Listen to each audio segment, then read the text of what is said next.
The phrase staff turnover really doesn't give you an indication in itself about what it actually means. Staff turnover is about how frequently workers leave the business and then they have to be replaced.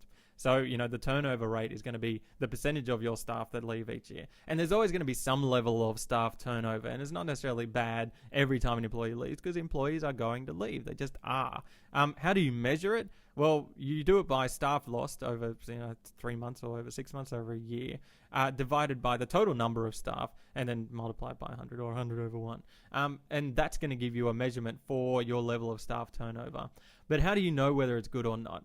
You would compare it to maybe the large business average turnover rate in Australia, which is 17.4%. So 17.4% of the employees of an average large business in Australia are going to leave each year. But it's very different from industry to industry. You're going to have higher levels in like retail, construction, call centers. You can tell those types of jobs are not going to, say retail in some parts, in some areas, you've got a 75% turnover rate, because you've got young people just, moving on from the business and, things like that. So you're going to have a very high turnover rate. And if you say, look, we're aiming for 17.4%, it's just not going to happen, right? So especially at the lower levels. So the higher levels are retail, construction, call centers. Lower levels, you're going to have jobs like legal jobs and accounting jobs. Generally, people stay there for a very long time. And it possibly with the legal sort of thing, it has to do with, building a career over an amount of time. You really don't, you're not going to be, all right, I'm going to go to this law firm, work at this law firm for the next 3 weeks, and then I'm going to quit and I'm going to go to another law firm. You really build up over the time to build up to being a partner and all that. So what should HR do? What's their job here? The first thing they do is measure staff turnover, probably quarterly, because you don't want to wait until the end of the year to find out, we've had a problem since February. You kind of want to do it quarterly. So you can tell, all right, the last 3 months, we had 15 staff leave. But the previous 3 months, we had 1 staff member leave. Then you would look at, what's happened in the previous quarters or the previous years.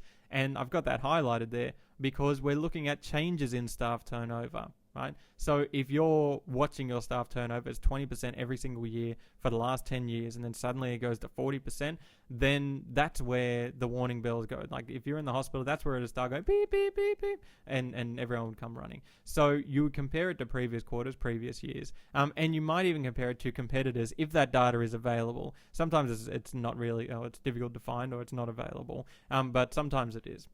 What does it cost for staff to turn over, for staff to leave and then replace them? It costs about 75% of an employee's wage to replace them. And that's an average from the Bureau of Statistics. That's 75%. It could be as much as 150%. So if you've got, someone who's making $50,000 a year, it might cost you $75,000 a year to get rid of them, or when they leave, they the separation process, however it happens, you need to replace them. So it might cost you 1.5 times what it costs you for an entire year for them. And why is that? Well, it's you've got to, might have to give payouts and things like that, paying their sick leave and blah blah blah blah blah, that they may never have taken anyway. So they just left. It'll be a little bit different. But paying them out and then finding a replacement and paying a casual to do their job in the meantime is very, very, very expensive. And that process, especially in lost time, gets to that average of about 75% of their whole yearly wage to replace them. What does it mean about the business's human resource strategies? Because that's where we're looking at here. We're looking at the indicators of effectiveness of your human resource management strategies. Are your HR strategies working? Are your strategies that you're using to keep your workers, are they working? Now, the first thing is that there are probably poor decisions being made during the acquisition process. If you're having a lot of people leave each year, maybe you're hiring the wrong people.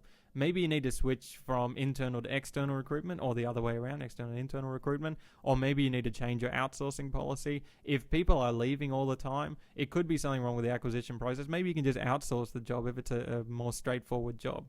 Maybe not enough is being done, and more likely not enough is being done during the maintenance process. So you'd have to look at your monetary rewards. Are we paying our staff enough? Are the competitors paying a more, a more to their employees?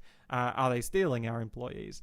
So you could look at that. You could look at non-monetary rewards. Okay, yeah, we pay more than other people, but people are still leaving because they're not getting, any, chance to prove themselves by being leaders of groups or something, or they'd have a company car or whatever. Or maybe you need to examine your working conditions. Maybe your working conditions are so harsh, and that's why people are leaving, because they don't like maybe the management strategy, the leadership style. They may not like the autocratic style. So you might want to go, okay, well, maybe we need to be a little more open, have a democratic style. To do this, to find these things out, which one of these options it probably is, HR should perform exit interviews. And that seems like a strange idea. You may not be aware that these things even happen. You would know about interviews to get a job, but when you leave a job, often they have an interview as well. Sometimes just like, oh yeah, just fill this in and da-da-da. But sometimes they're fairly in-depth to find out why the staff members are leaving. It may not stop them from leaving, but you can find out what's happening that's causing your staff to leave. Maybe it could be one of the processes that's proven to be ineffective, but you need to find out which of the processes is being ineffective.